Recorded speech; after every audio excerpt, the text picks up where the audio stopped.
All right. Hey, everybody. Alana Kaivalya here. It is great to see you today. Happy Thursday. It is my honor and pleasure to be on with you talking about a very cool subject today. We are going to discuss and go through the tarot deck. So let me do a little hair adjustment quickly. For those of you who are joining me for the first time, no matter where you are joining me, and I am live today on Instagram, on Facebook, and on YouTube. So no matter where you are joining me today, it is a pleasure to be here. For those of you that are joining me for the first time, my name is Alana Kaivalya, and I'm here to help you step into your potential as a spiritual leader, to take your career as a yoga teacher up a notch, and to learn more about what it means to be a modern mystic. And to that end, today we are going to discuss the tarot deck and how it is an excellent tool for your toolbox as you work with students and clients. It's also a way to create an additional revenue stream for you, increasing your bottom line as well. So nothing ever to be harmed there, and we've got lots to talk about today. So let's get started. I am excited to, let me just adjust something really quick, because I believe, whoops, nope. All right. So I am excited to talk to you about this. Now, if you are like me, then I am guessing you probably bought yourself a tarot deck at some point, maybe recently, maybe long ago, but you probably invested in a tarot deck and you maybe throw a card every now and again, only to not really know what those cards mean. And to try and figure them out, you have to look at the little tiny book that came with the tarot deck and hope that you get the meaning. So I completely get that methodology. That's how I started as well. But I got really frustrated with that because I wanted to have a more intuitive, receptive understanding and communication with the tarot deck. So I did a deep dive study, actually as part of my graduate studies. How cool is that?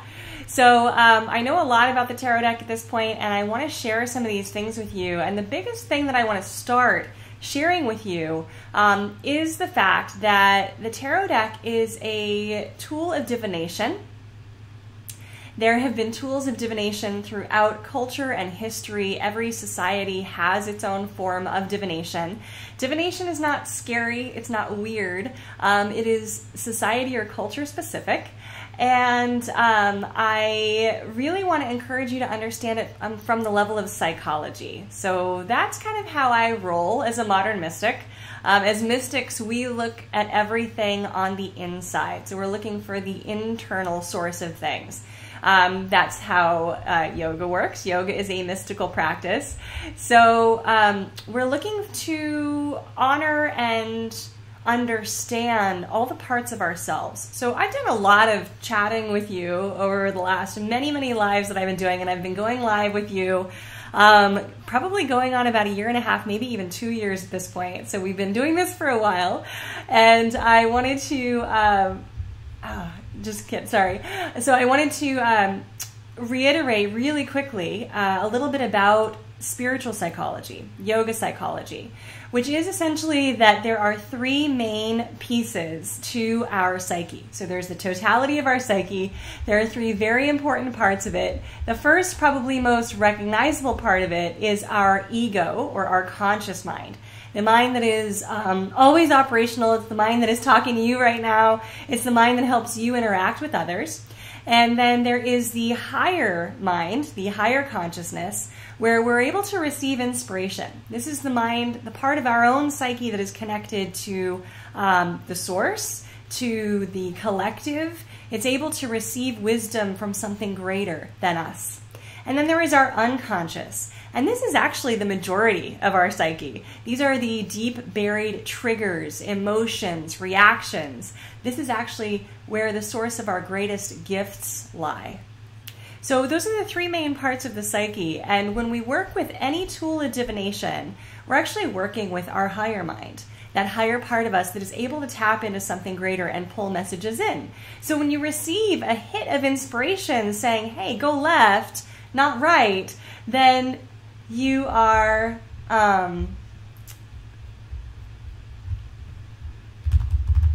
just give me 1 second. Check YouTube.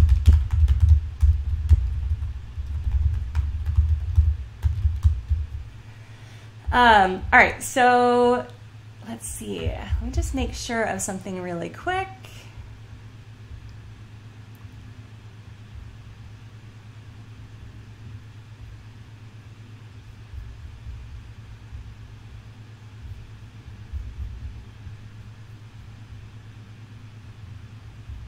All right.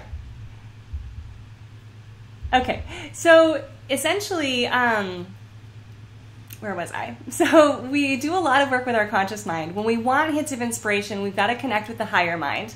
And the higher mind is where we get our greatest inspiration. So again, that voice that tells us, go left, not right. That sort of outside wisdom, when we feel like the universe is opened up and we're getting the correct message, the correct instruction, the correct direction. That's what the higher mind is for. Now, wouldn't you like a way to get those messages more often? Wouldn't it be awesome if any time you wanted that flash of inspiration or that messaging from higher mind, you could get it? Well, the way that you get it is through a method of divination. Now, methods of divination are specific to they are specific to your culture, okay? So we are probably familiar with different forms of divination in different cultures. There are runes, there are, I'm trying to think of others. There's lots of different ways. There's tea leaves, okay? So those are different forms of divination from various cultures. We, as Westerners, have the tarot. And let me explain this to you a little bit. So in the medieval ages, the tarot deck was created actually just as a card game. Okay, it was not created as a form of divination. It was just created as a card game. And as a card game, it was played for several centuries, and the imagery and iconography of the deck was based off of Western psychology. So things that you and I will easily recognize. Things like stars or black cats or sunflowers or roses or angels with wings. Figures and shapes and things that you and I will recognize. And that's really important because if you're going to talk to a different part of your psyche, you have to speak in its language. And the language of the psyche is mythology. So luckily, this is where my expertise lies. I do have a PhD in mythology. Mythology is the language of the unconscious. It's also the language of the higher conscious. If you think about it, your dreams are mythical, right? So every night your unconscious is serving you up a whole host of messages, and it's doing it in a mythological fashion. So that's just a quick sort of verification that yes, your unconscious, your psyche is speaking in terms of myth. That is the language that it uses. So why not utilize the language that already is present within the psyche in order to create a stronger form of communication? That's the name of the game here. So because the tarot deck was created by Westerners, because it has imagery that is significant to our own psychology, and because we as mystics are interested in finding ways to get the messages that we need, well, the tarot deck is the great answer. So, of course, there are other forms of divination, but they may not be as relevant for our psyche as the tarot is. And, you know, if you think, like, really, people ask me all the time, how does the tarot work? The honest truth is that nobody knows how the tarot works. But after having done thousands of readings for other people, I do know that it works. And I believe that it works because we have this great access to our higher mind and it's able to give us messages. I don't know how, but it does. So let's take a look at a couple of cards in the deck, and I've made sure that my deck is handy today for our chat because I knew that we were going to talk about this a little bit. So I'm literally right in front of your eyes going to just pick any card from the deck, and let's hope it's a fun one. And we'll take a look at the imagery of this particular card. So this is actually a pretty easy card to decipher if you simply look at the imagery. And again, that's why this tarot deck is so powerful. It utilizes imagery that you already know and understand. So you've got this guy here staring out on this beautiful vista, and he's literally got the whole world in his hands. if you know nothing else about the deck, if you don't see anything else that kind of flags your imagination, you can see that this guy has the whole world in his hands, and that's going to tell you that this card is indicating a stage of life where you kind of have it all figured out, where you have gone through a lot of learning, a lot of doing, and you have a great opportunity here. And you've got the vista out in front of you, you've got all these possibilities, and you've got the whole world in your hands. So you can see how even without proper training, there is something evocative about these cards, meaning they evoke a response from within you. Okay, they pull up a response from within you. So let's pull up another one just for fun. Okay, again, going completely randomly here. So, I picked a great one today. So this has phenomenal imagery in it. So here's this card. This is called The World. It's number 21. So the tarot deck is sectioned out into two different pieces. 56 cards are called the Minor Arcana, and they are cards of everyday life experience. So the card we just pulled, which was the Two of Wands, was a Minor Arcana card. And then there are 22 very special cards called the Major Arcana, and this is one of the Major Arcana cards here, 21. And it's the final in the series of cards, and it is called The World. And you can see here there's this wonderful figure in the center. Now, you may or may not, this may or may not be obvious, but this figure is an androgynous figure. It is both masculine and feminine, which is kind of fun, indicating this sort of gender fluidity, but also remembering that everything that we do here together is mystical, right? We're looking internally. So all of the cards that we pull from the deck are going to indicate something within us, from within us, about ourselves. So this is indicating a balance and a fluidity between our own internal masculine and feminine drives. And that balance is really beautiful and something that we strive for in Hatha Yoga, right? The balance of the sun and the moon, the balance of masculine and feminine. We have magic wands in this wonderful androgyne's hands. We've also got a laurel wreath around him and her, around them. So the magic wands obviously indicate this idea that we can create something from nothing, this idea that we can manifest, and you'll know that because that's what magic wands do. And then the laurel wreath means a sense of victory. So given that it's the end of the cycle of Major Arcana cards, it's number 21 here, and we've got victory happening. We've been through a pretty transformational cycle, and we're ready to celebrate it and create something new. Now, those of you that are really on your game, you may recognize the figures in the four corners as the symbols of the four apostles, Matthew, Mark, Luke, and John, I believe, if I'm getting those right. The man, the eagle, the lion, and I think the bull. So there is Christian iconography in these. There's also Jewish iconography, as well as Egyptian iconography, as well as, I'm trying to think of some other things, lots of other things. But again, they're going to be images that we recognize and we know. They are evocative. And that's one of the reasons why I always recommend this deck in particular. It's designed with mythology and psychology in mind. It's called the Rider-Waite deck, and I'm going to put a link for you, for those of you that are watching, if you'd like to check it out. But I'm also going to put a link for you to join me for a free training on how to learn more about using the tarot as a yoga teacher. So this free training is going to introduce you to the main symbols of the tarot deck so that you can hopefully start to use the deck that you have in your collection a little bit more easily, and introduce you to how easy it can actually be to bring the tarot deck into your work as a yoga teacher and spiritual leader. So I want you to sign up for this free training with me. The link is going to be below for those of you on YouTube and Facebook, and in my bio for those of you on Instagram. And again, I want you to start bringing this into your yoga practice. So here's a few things that you can do. So people that have gone through my training program, I do actually certify people to become tarot readers, and that is an additional source of income, which is awesome. And frankly, it can actually pay more than yoga teaching.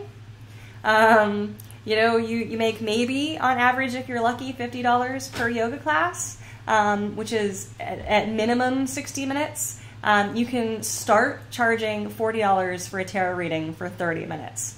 So you can see how, and it's not using your body. You're not going to burn out physically. You can do it in your off hours. So having an additional stream of income is awesome. And those are things that I often encourage the people who go through my Mystics programs, my Mystics Academy, to do, is add some extra tools in your toolbox. Not only so that you have a more well-rounded ability to help the people that you're working with, but also that you can actually have a more well-rounded ability to pay your bills. So one of the things that my students who have gone through my program do is that they are able to actually bring the tarot readings into their class by either pulling a card or two at the beginning of class to set a grand intention for the entire class of the cards, or to have people individually each pull a card. And that gives them the opportunity to start to look at the cards, start to see what the imagery is. It's a way for teachers to teach their students about the symbols of the deck. And it's also a way for students to set their own personal intention throughout the class. So again, having individuals in your class pull a card themselves, or pulling a card or two for the entire class to set an intention. So it's a cool way to bridge this gap in your yoga class of just being a physical class and being a ritual. We want our yoga classes to become a full-fledged ritual because that's what actually creates and facilitates transformation. It creates and facilitates spiritual transformation when we activate the ritual process. I actually talk specifically about ritual and how to create ritual, I believe, in my most recent podcast. So definitely make sure that you check that out. I am doing podcasts weekly as well, giving you even more information there, trying to give you as much information as you can to step into your role as a spiritual leader. The other thing that bringing the tarot deck into your class does is it clues people into the fact that, oh, hey, this is something that you do, and you get a lot of bookings from it. People will want more of that from you. They're going to want those answers from their higher self because it's such a powerful source of wisdom, such a powerful source of intuition. The tarot is great for helping you get answers now, right now, at this moment. So, if you need answers now, the tarot is a great way to do it. So go ahead and sign up for my free training. Again, link is in my bio on Instagram. The link is below for those of you on Facebook and YouTube. It's going to introduce you to the symbols of the deck. It's going to show you which deck you actually need to use, how to start to weave it into your yoga practice. And again, this is yet another tool for your toolbox as a spiritual leader and modern mystic. All mystics throughout history have had a form of divination. No matter what culture you find them in, the Egyptian mystics, the Greek mystics, the Roman mystics, or us, the modern mystics, we also need a form of divination because, again, it's how you get answers to the questions you have right now. Astrology is another thing that I teach. That's how you get long-term answers. What should I do for the next 2 years? What's my life's purpose? Why am I this way? Astrology is great for those bigger cosmic questions. Tarot is great for the questions that you have now. So I hope that you've enjoyed this little overview of the tarot, going through a couple of the cards, seeing how the symbolism enacts or activates the mythology of your psyche, giving you a better way to bridge the gap of what is known to you, conscious mind, and what is unknown to you, higher mind and unconscious. Bridging those gaps, creating a stronger dialogue between all the parts of yourself, my friends, is what we call yoga. Yoga is a psycho-spiritual practice, and when you are able to bring all the parts of your mind together and create strong forms of communication between them, you experience yoga. And through these practices, this is something that you can also give your students as an experience as well. They can experience yoga. So thank you very much for being live with me today. It was a great pleasure and honor to be here with you, and I will look forward to chatting with you again next week. Until then, have a good one.